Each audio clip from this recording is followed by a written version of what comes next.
നമസ്കാരം. ഇന്ന് പ്രധാനമായിട്ട് നമ്മളൊരു ഹെൽത്ത് ഇൻഷുറൻസ് എടുക്കുമ്പോൾ ശ്രദ്ധിക്കേണ്ട കാര്യങ്ങൾ എന്തൊക്കെയാണ്? ഇതിൽ പ്രധാനമായിട്ട് ഒരു 3 കാര്യങ്ങൾ നമ്മൾ ശ്രദ്ധിക്കുകയാണെങ്കിൽ നല്ലൊരു ഹെൽത്ത് ഇൻഷുറൻസ് പോളിസി നമുക്ക് സ്വന്തമാക്കാം. ഇതിൽ നിങ്ങൾക്കറിയാം, ഏകദേശം ഒരു 70% ഹെൽത്ത് ഇൻഷുറൻസ് ക്ലെയിമുകളും നിരാകരിക്കപ്പെടുകയാണ് എന്നാണ് പോളിസി ബസാറിന്റെ ചില പഠനങ്ങൾ പറയുന്നത്. ഇതിന്റെ കാരണം പറയുന്നത് ഹെൽത്ത് ഇൻഷുറൻസിനെ കുറിച്ച് ശരിയായ രീതിയിൽ മനസ്സിലാക്കാത്തത് കൊണ്ടാണ് ഇങ്ങനെ സംഭവിക്കുന്നതെന്നാണ്. അപ്പോൾ പല കാര്യങ്ങളും നമ്മളൊരു ഹെൽത്ത് ഇൻഷുറൻസ് എടുക്കുമ്പോൾ ശ്രദ്ധിക്കേണ്ടതുണ്ട്. അതിൽ ഇവ ശ്രദ്ധിക്കുകയാണെങ്കിൽ നമുക്ക് നല്ലൊരു ഹെൽത്ത് ഇൻഷുറൻസ് പോളിസി എടുക്കാൻ പറ്റും. അപ്പോൾ പ്രധാനമായിട്ടും നമ്മളൊരു 3 കാര്യങ്ങൾ ശ്രദ്ധിക്കുകയാണെങ്കിൽ നമുക്ക് നല്ലൊരു ഹെൽത്ത് ഇൻഷുറൻസ് പോളിസി എടുക്കാം. ഇവ ഏതൊക്കെയാണ് എന്നുള്ളത് നമുക്കൊന്ന് പരിശോധിക്കാം. അപ്പോൾ നല്ലൊരു ഹെൽത്ത് ഇൻഷുറൻസ് പോളിസി എടുക്കാൻ വേണ്ട പ്രധാനപ്പെട്ട 3 കാര്യങ്ങൾ. അതിലേക്ക് ആദ്യത്തെ കാര്യം എന്ന് പറയുന്നത് റൂം റെന്റ് ആണ്. റൂം റെന്റ് എന്ന് പറയുമ്പോൾ ഈ റൂം റെന്റ് എന്തുകൊണ്ടാണ് ഹെൽത്ത് ഇൻഷുറൻസിൽ പ്രധാനം അർഹിക്കുന്നത് എന്നാണ് നോക്കേണ്ടത്. അതായത് നമ്മൾ അനുയോജ്യമായ ഒരു ഹെൽത്ത് ഇൻഷുറൻസ് എടുക്കുമ്പോൾ റൂം റെന്റ് അതിൽ വളരെ പ്രധാനപ്പെട്ടതാണ്. ഇതിന്റെ കാര്യം എന്താണെന്ന് വെച്ചാൽ റൂം റെന്റ് എലിജിബിലിറ്റി നമ്മളൊന്ന് പരിശോധിക്കണം. നമുക്ക് എങ്ങനെയുള്ള റൂമാണ് നമ്മുടെ പോളിസിയിൽ അവൈലബിൾ ആയിട്ടുള്ളതെന്ന്. നമ്മളെപ്പോഴും ആശുപത്രിയിൽ ചെന്നിട്ട് ഇൻഷുറൻസിന്റെ ക്ലെയിമിൽ കൊടുക്കുന്ന പല ആളുകൾക്ക് ഇത് മനസ്സിലാവും. അവർ ചോദിക്കുക നിങ്ങളുടെ റൂം റെന്റ് എത്രയാണ് എന്നുള്ളത് ഒന്ന് പറയൂ എന്നുള്ളത്. അപ്പോൾ പലപ്പോഴും ഉണ്ടാവുന്ന ഒരു കൺഫ്യൂഷനാണ് ഉണ്ടാവുക, നമുക്ക് എത്ര റൂം റെന്റ് ഉപയോഗിക്കാം എന്നുള്ളതിനെ കുറിച്ച്. അപ്പോൾ റൂം റെന്റ് എന്തുകൊണ്ടാണ് ഇത്രയും അധികം പ്രാധാന്യം അറിയിക്കുന്നത് എന്ന് ചോദിച്ചു കഴിഞ്ഞാൽ, ഈ ഹോസ്പിറ്റലുകൾ അവരുടെ എല്ലാ ചാർജസും, അതായത് ഒരു രോഗിക്ക് വേണ്ട പരിചരണത്തിന്റെ ഭാഗമായിട്ട് വരുന്ന നേഴ്സിങ്, അതുപോലെ തന്നെ ഡോക്ടറുടെ ഫീസ്, അതുപോലെ തന്നെ തിയേറ്റർ ചാർജസ്, ഇതെല്ലാതും കാൽക്കുലേറ്റ് ചെയ്യണത് ഈ റൂം റെന്റിനെ അടിസ്ഥാനപ്പെടുത്തിയിട്ടാണ്. അപ്പോൾ നമ്മളൊരു പോളിസി എടുക്കുമ്പോൾ അതിൽ റൂം റെന്റ് ഫസ്റ്റ് ഘടകമാണ്. അതിൽ ഏറ്റവും കൂടുതൽ പ്രാധാന്യം അറിയിക്കുന്ന ഒരു സംഗതി കൂടിയാണ് റൂം റെന്റ്.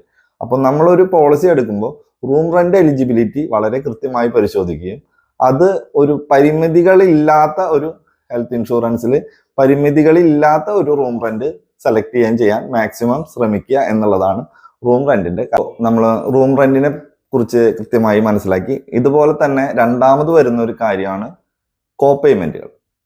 കോപേയ്മെന്റ് ആൻഡ് സബ്ലിമിറ്റ് എന്ന് പറയും. ഈ കോപേയ്മെന്റ് പലപ്പോഴും നമുക്ക് ഇത് മനസ്സിലാവുന്നത് എപ്പോഴാണെന്ന് വിചാരിച്ചു കഴിഞ്ഞാൽ, പലപ്പോഴും നമ്മളുടെ ഹോസ്പിറ്റലിൽ ഫൈനൽ സെറ്റിൽമെന്റ് ബില്ല് നമ്മുടെ കയ്യിൽ കിട്ടുമ്പോഴാണ് അത് ഇൻഷുറൻസ് കമ്പനി ഇത്ര സെറ്റിൽ ചെയ്തു എന്ന് പറയുമ്പോൾ അതിൽ തന്നെ 10% to 20% കട്ട് ആയി പോയി എന്നുള്ള ഒരു കാര്യം നമ്മൾ കേൾക്കുമ്പോഴാണ് ഇതെന്താണ് ഈ കോപേയ്മെന്റ് എന്നുള്ളത് പലരും അന്വേഷിക്കാറ്. ഇതിന്റെ കാരണം എന്തുകൊണ്ടാണെന്ന് വിചാരിച്ചു കഴിഞ്ഞാൽ, പല പോളിസികളിലും 5% മുതൽ 50% വരെ കോപേയ്മെന്റുകൾ ഉണ്ട്. ഇതിന്റെ പ്രാധാന്യം എന്താണെന്ന് ചോദിച്ചു കഴിഞ്ഞാൽ, ഈ പോളിസികളുടെ പ്രീമിയം കുറയ്ക്കാൻ കോപേയ്മെന്റുകൾ വളരെയധികം സഹായിക്കും. അപ്പോൾ അതായത് പ്രീമിയം കുറഞ്ഞ പല പോളിസികളിലും കോപേയ്മെന്റ് വളരെ അധികമായിരിക്കും. അത് വളരെയധികം ശ്രദ്ധിക്കേണ്ട ഒരു കാര്യമാണ്. ഇതിൽ ഇപ്പോൾ ഞാനൊരു ഉദാഹരണം പറയുകയാണെങ്കിൽ, നമുക്ക് ഒരു 20% കോപേയ്മെന്റ് ഉള്ള ഒരു പോളിസിയിൽ നമുക്ക് 2 ലക്ഷം രൂപയുടെ ക്ലെയിം വന്നു എങ്കിൽ നമ്മുടെ കയ്യിൽ നിന്ന് നഷ്ടപ്പെടുന്നത് ഒരു 40,000 രൂപയും നമുക്ക് പ്രീമിയത്തിൽ ഉണ്ടാകുന്ന ലാഭം 2,000 രൂപയുടെ അടുത്തായിരിക്കും.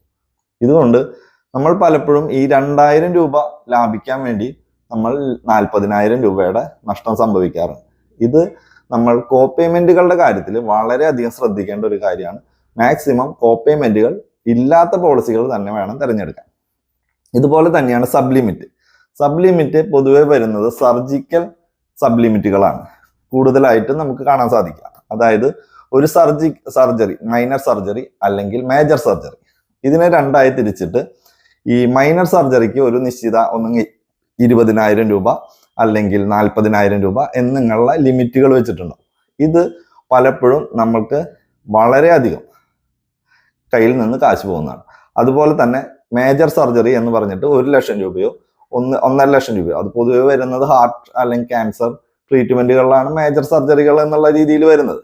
അപ്പോൾ ഇത്തരം സാഹചര്യങ്ങളിൽ നമ്മളുടെ കയ്യിൽ നിന്ന് പോകുന്നത് വലിയ വില കൊടുക്കേണ്ടി വരുന്ന ഒരു കാര്യമാണ് ഈ സബ്ലിമിറ്റുകൾ.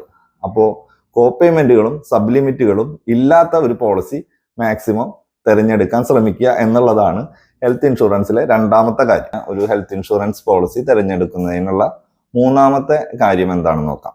ഇത് പ്രധാനമായിട്ടും വെയിറ്റിംഗ് പീരീഡുകളെ അടിസ്ഥാനമാക്കിയാണ്. ഈ വെയിറ്റിംഗ് പീരീഡ് എന്ന് പറയുന്നത് നമ്മൾ പോളിസി എടുക്കുന്ന അന്ന് മുതൽ എല്ലാ തരത്തിലുള്ള ആക്സിഡന്റുകളും കവർ ചെയ്യും എന്നുള്ളത് ശരിയാണ്. പക്ഷെ അസുഖങ്ങൾക്ക് നമ്മൾ ഒരു 30 ദിവസത്തെ വെയിറ്റിംഗ് പീരീഡ് വരുന്നുണ്ട്. അതാണ് വളരെയധികം ശ്രദ്ധിക്കേണ്ടത്. ആദ്യത്തെ 30 ദിവസം എന്ന് പറയുന്നത് നമ്മൾക്ക് രോഗങ്ങൾക്കോ അസുഖങ്ങൾക്കോ നമുക്ക് ആശുപത്രിയിൽ അഡ്മിറ്റ് ചെയ്ത് ട്രീറ്റ്മെന്റ് എടുക്കുന്നതിന് നമ്മൾ എലിജിബിൾ അല്ല അല്ലെങ്കിൽ യോഗ്യരല്ല എന്നുള്ളതാണ് ആദ്യത്തെ വെയിറ്റിംഗ് പീരീഡ്. അപ്പോൾ ആദ്യത്തെ 30 ദിവസം ഫസ്റ്റ് വെയിറ്റിംഗ് പീരീഡ് ആയിട്ട് നമുക്ക് കണക്കാക്കാം. ഇത് കഴിഞ്ഞിട്ട് നമുക്ക് വരുന്നത് ആദ്യത്തെ 1-2 വർഷം വരുന്ന വെയിറ്റിംഗ് പീരീഡുകളാണ്. ഇനി ആദ്യത്തെ 2 വർഷം അല്ലെങ്കിൽ 1 മുതൽ 2 വർഷം വരുന്ന ചില വെയിറ്റിംഗ് പീരീഡുകൾ ഉണ്ട്. ഇതിൽ പ്രധാനമായിട്ടും വരുന്നത് സ്പെസിഫൈഡ് സർജറീസ് ആണ്. സ്പെസിഫൈഡ് സർജറീസ് എന്ന് പറയുന്നത് നമുക്ക് വരുന്ന കണ്ണിന് വരുന്ന തിമിരം, അതുപോലെ തൈറോയ്ഡക്ടമി, ഹെർണിയ, ഫിസ്റ്റുല, പൈൽസ്, ഇതുപോലെയുള്ള രോഗങ്ങൾ, വേരിക്കോസ് വെയിൻ, ഡിസ്ക് പ്രൊലാപ്സ്, ഇങ്ങനെയുള്ളത് പലതും നമുക്ക് ആദ്യത്തെ 2 വർഷം കവർ ചെയ്യാതെ കിട്ടുന്നതാണ്. ഇതിൽ പലപ്പോഴും നമ്മൾക്കൊരു കൺഫ്യൂഷൻ ഉണ്ടാവുന്ന ഒരു കാര്യം കൂടിയാണ് വെച്ചിട്ടുണ്ടെങ്കിൽ ഇത്തരം കാര്യങ്ങൾ എന്തുകൊണ്ടാണ് നമുക്ക് ആദ്യത്തെ 2 വർഷം കിട്ടാത്തത്. പൊതുവെ എല്ലാ പോളിസികളിലും ഉള്ള പൊതുവായിട്ടുള്ള ഒരു നിയമമാണ് ഇത്തരം സ്പെസിഫൈഡ് സർജറീസ് ആദ്യത്തെ 2 വർഷം നമുക്ക് കവർ ചെയ്ത് കിട്ടില്ല എന്നുള്ളത്. അപ്പോൾ ഇതാണ് പ്രധാനമായിട്ടും ആദ്യത്തെ 2 വർഷം വരുന്ന വെയിറ്റിംഗ് പീരീഡുകൾ. അപ്പോൾ ഇതിന്റെ പട്ടികയും ഇതുപോലെ തന്നെ കൃത്യമായിട്ട് നമ്മളൊന്ന് മനസ്സിലാക്കേണ്ടതുണ്ട്. ഇതാണ് വെയിറ്റിംഗ് പീരീഡുകളിലെ രണ്ടാമത്തെ ഭാഗം.